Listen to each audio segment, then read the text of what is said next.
My name is Claire. I'm 28 years old, and I work as a graphic designer in a small agency in Los Angeles. From the outside, my life seemed normal. Work, friends, occasional parties. But in the last few months, my life turned into something I could have never imagined.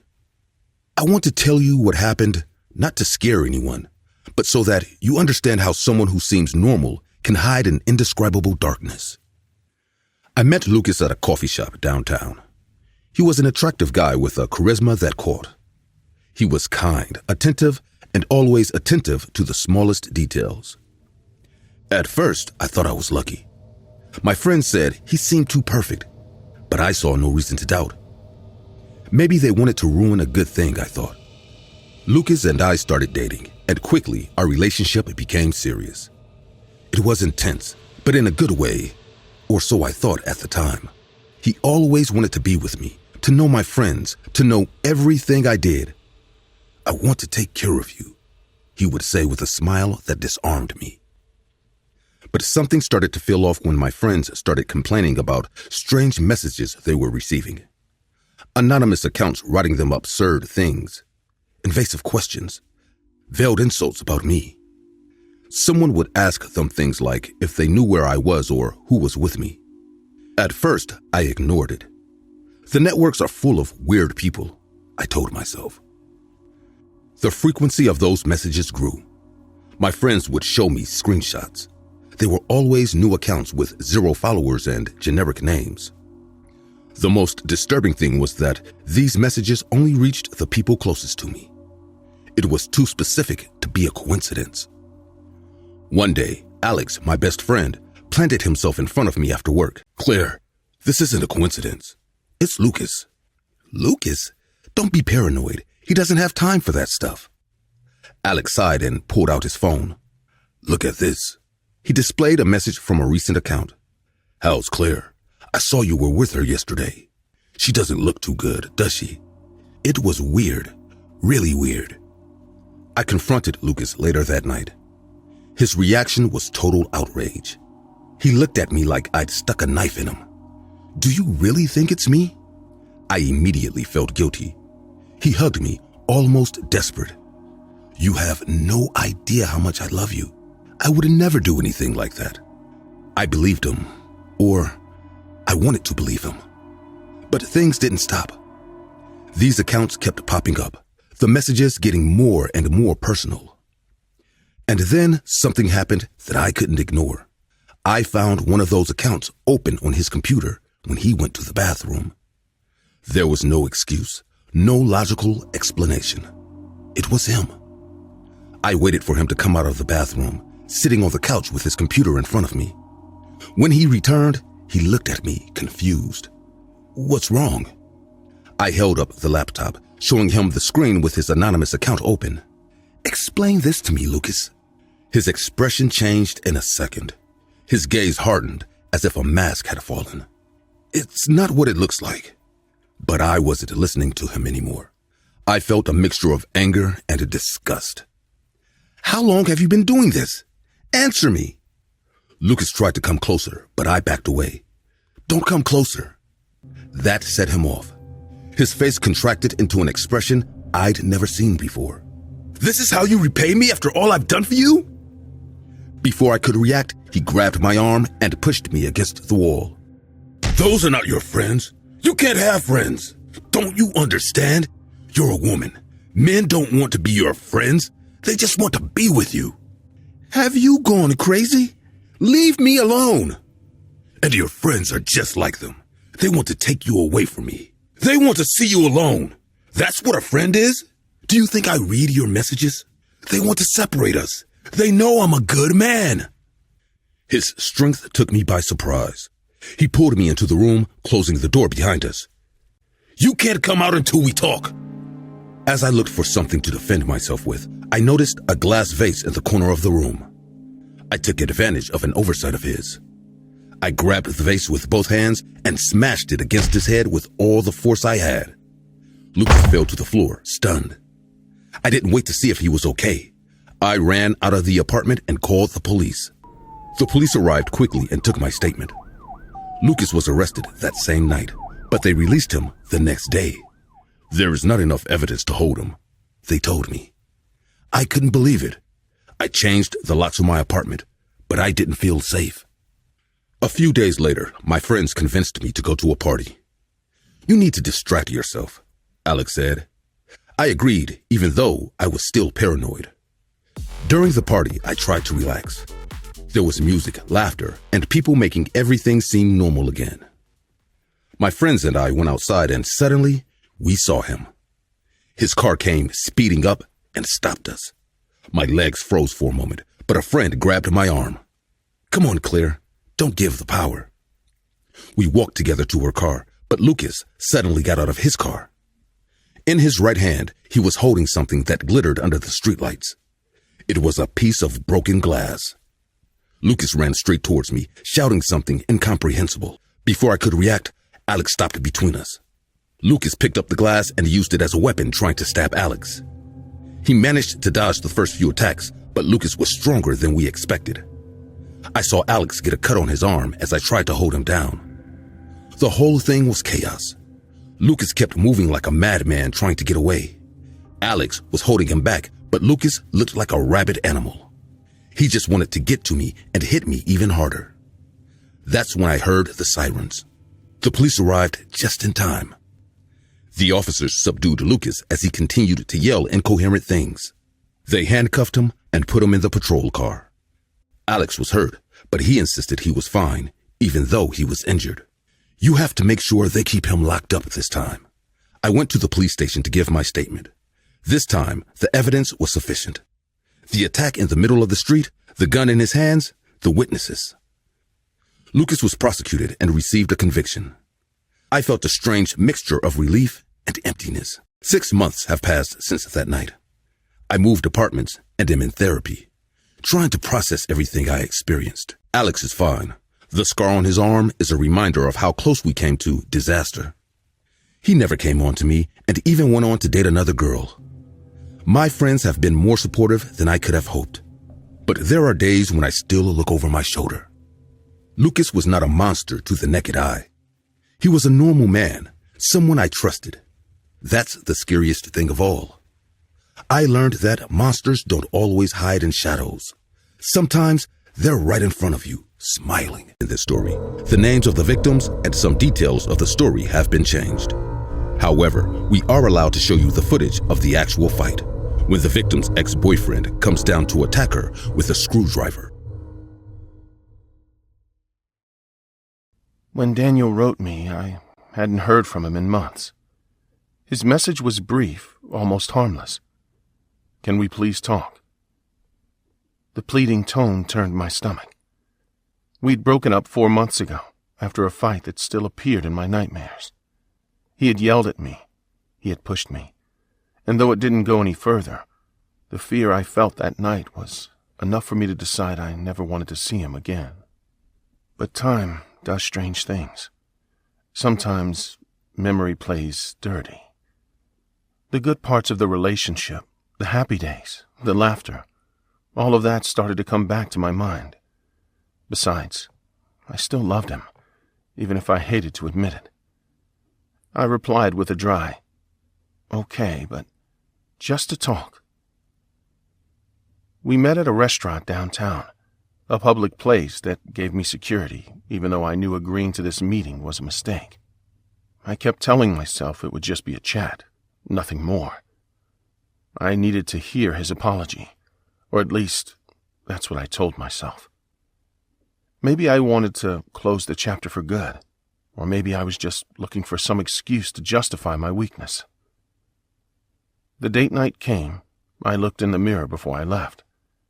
There was a mixture of nerves and something else I didn't want to admit. I felt vulnerable, but also hopeful, although I didn't know exactly what I was pinning that hope on. Daniel arrived on time, as usual. He was well dressed, clean, and with that smile that had won me over in the past. He hugged me as he greeted me, and although I accepted it, my body tensed. We sat at a table near the window. At first, everything was easy, light even. We talked about everyday things, work, family, his latest trips. While we were talking, the waiter arrived with the drinks. Handing me my glass, he smiled politely. I didn't do anything special. I just smiled back out of politeness. It was then that I noticed the first change in Daniel. Although he kept talking, his tone became colder, his answers shorter. I tried to pick up the conversation, but something in his gaze made me uncomfortable. It was fixed on me as if he was waiting for something. His smile, which at first was warm, now seemed calculated. I tried to ignore it, but the atmosphere between us had changed. Dinner continued in a kind of tense awkwardness. Daniel was still polite, but his mannerisms were different. Every time the waiter approached, his jaw tensed. I finished my plate as quickly as I could, wishing the night was over. When we left the restaurant, Daniel insisted on taking me home. I didn't have the heart to say no. We got into the car in silence. We barely exchanged words the entire ride. When we arrived, I offered to go up alone, but he suggested we walk a little further and take the stairs instead of the elevator. I agreed, even though my instincts told me not to. We walked to the door leading to the stairs. He opened it for me to go through first. As soon as I crossed the threshold, I felt him push me against the wall. His hands squeezed my shoulders with a force I didn't expect. I can't believe what you did with that waiter. Daniel was terrifying. The problems I had with him were serious at the time, but now he was looking at me with a fury I didn't recognize. I tried to speak, but I couldn't breathe. His face was so close to mine that I could feel his hot breath. I didn't do anything. I just smiled at him, Daniel. Nothing else. I was being polite. As if I believe you. You left me to go with another guy, and I see you haven't changed. You're still such a tease. You do it on purpose, don't you? Is it some kind of revenge? But my explanation didn't matter. Suddenly, he let go of me and, with a sudden movement, pushed me towards the stairs. I felt my body collapse, hitting each step as the world became a blur of pain. When I opened my eyes, I was on the landing between two floors. My head was buzzing and every part of my body ached. But before I could process what had happened, I saw it. Daniel was coming down the stairs with a knife in his hand. I should never have called you. But I'm too good to you, you know? I've always been. Even now, after what you did, I'm willing to forgive you. Another man would have killed you by now. I tried to get up, but the pain was unbearable. I never want to see you again, I screamed, hoping someone would hear me. But no one was coming. He began to pick up the pace, and fear gave me the strength I needed to stand up. I stumbled toward the stairs, grabbing the handrail to keep me from falling. My breathing was rapid and uncontrolled, and I could hear him behind me, his footsteps echoing in the stairwell. I reached my floor, almost crawling. I screamed at the top of my lungs as I searched for the keys to get into my apartment door, begging for someone to help me. For a moment, I thought I was safe. But when I looked back, I saw it. Daniel was holding a bunch of keys. Did you drop this? Stay calm. We're going to get into your house. But both of us. Daniel came walking towards me, ready to lock me in my own house and keep attacking me. But suddenly, we both heard a noise near us. The door of the neighboring apartment opened, and a man came out with a worried look on his face. What's going on here? Before I could explain, Daniel hit him with brutal force, knocking him unconscious. His head slammed against the wall and bounced like a ball. The noise attracted more neighbors, but their screams only seemed to enrage him more. He picked me up off the floor and began dragging me toward the stairs again. It was no longer safe for him to get me into my apartment. Let me go. Help me. Somebody help me. In the struggle, I managed to break free for an instant. I backed toward the edge of the stairs, but my foot slipped. Daniel tried to catch me, but in his attempt, he lost his balance. We both fell, rolling down the stairs. My body stopped at the first landing, but Daniel kept rolling to the next floor. A high-pitched scream escaped his lips as his leg twisted in an unnatural way. The scene was chaos. Neighbors screamed, and I could barely move. I lay on the floor crying as if lost. I didn't understand what was happening, but I couldn't hear Daniel, and that was good. I felt all the neighbors around me. Some seemed very worried. Others were looking for wounds on my head. After that, I just remember closing my eyes and falling asleep. I woke up in the hospital, my body covered with bandages and a police officer at my bedside. She informed me that Daniel was in custody and would face charges of attempted murder.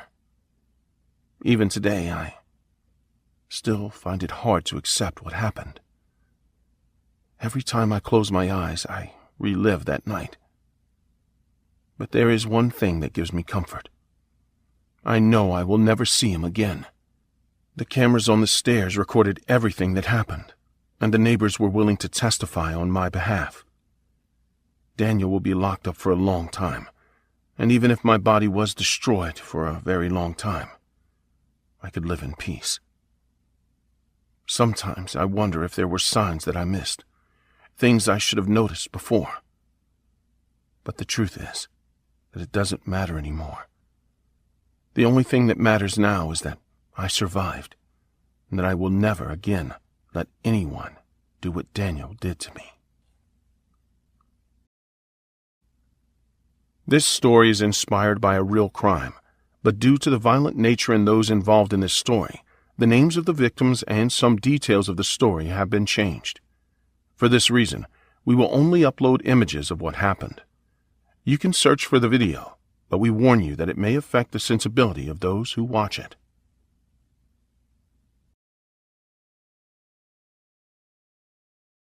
When you get to a certain age, you start to prioritize stability in relationships, but that tends to happen when we're adults.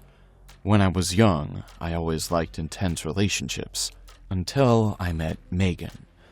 At first, everything was fascinating. Her laughter, her constant texting, the way she kept checking in on me. But over time, what seemed like affection started to feel like a string. If I went out with friends, she wanted to be there. If I didn't answer a message within minutes, she would call me 10 times. Her presence was like a shadow that wouldn't go away. When I finally decided to break it off, I promised myself that I was going to be firm. I wasn't willing to live under her control anymore. The breakup was a disaster. Megan cried, screamed, and accused me of 1,000 things. I tried to explain to her that it wasn't about someone else. I just couldn't deal with her jealousy and obsession anymore. She wouldn't listen. "You can't leave me like this," she told me, her voice trembling between anger and despair. I thought she would eventually calm down, but she didn't. Over the next few days, I noticed her presence in places she shouldn't be.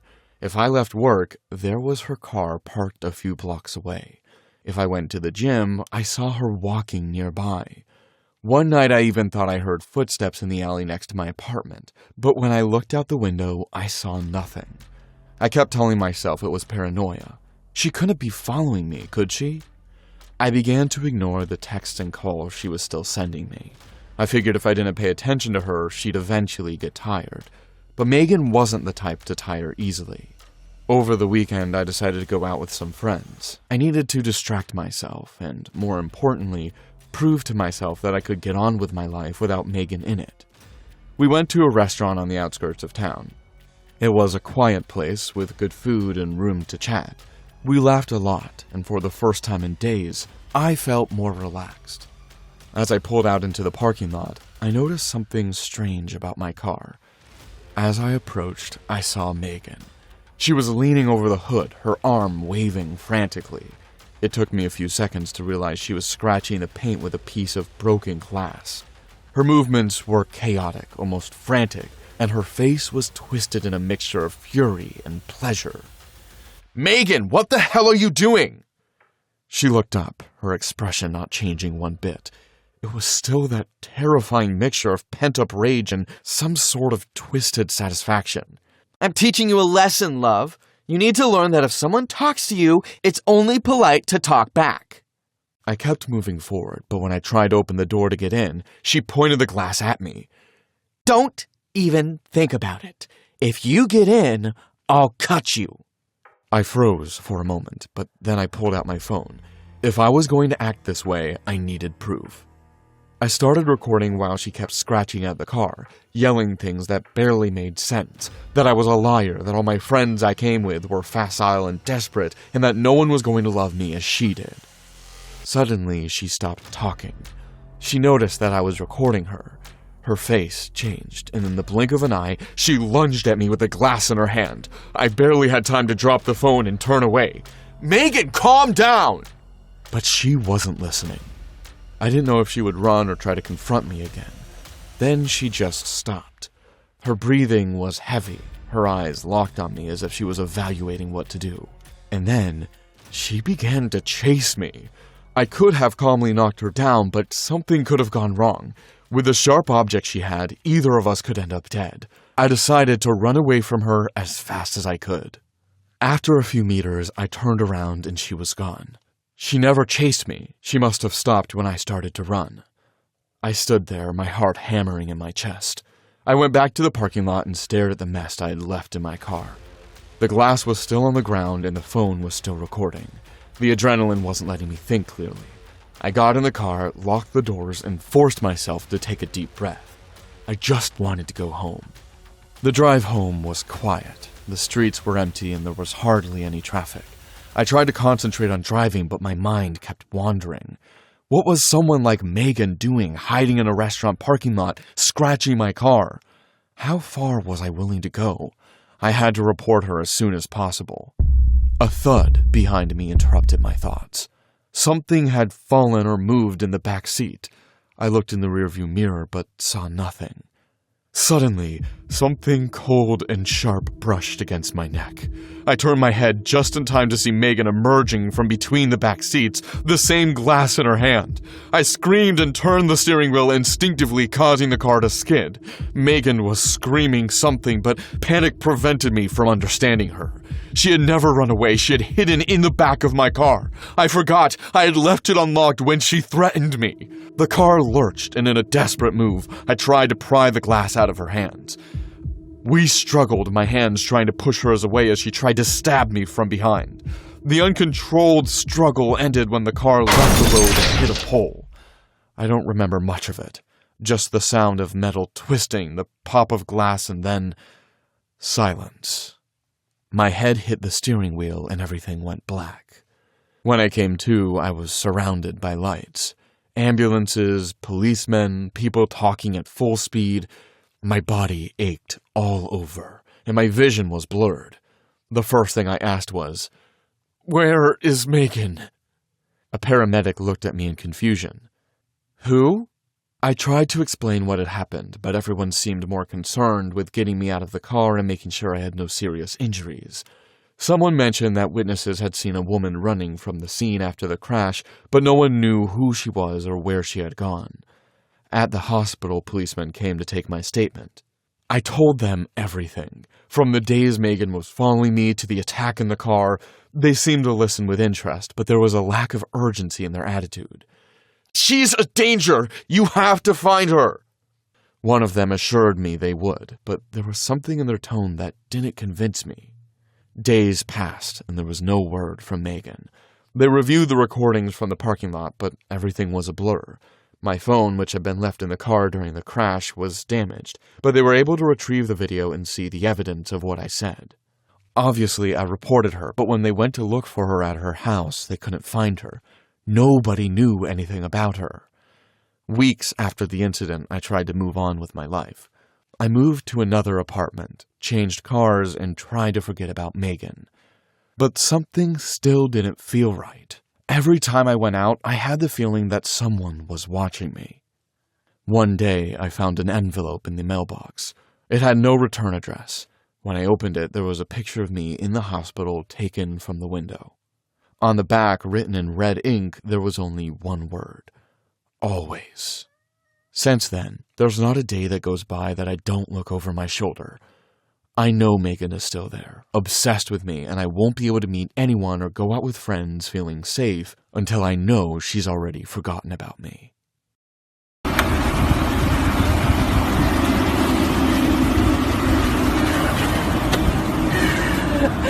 You think I care? I don't care anymore! Quit hitting me. I've lost my mind! Quit hitting me.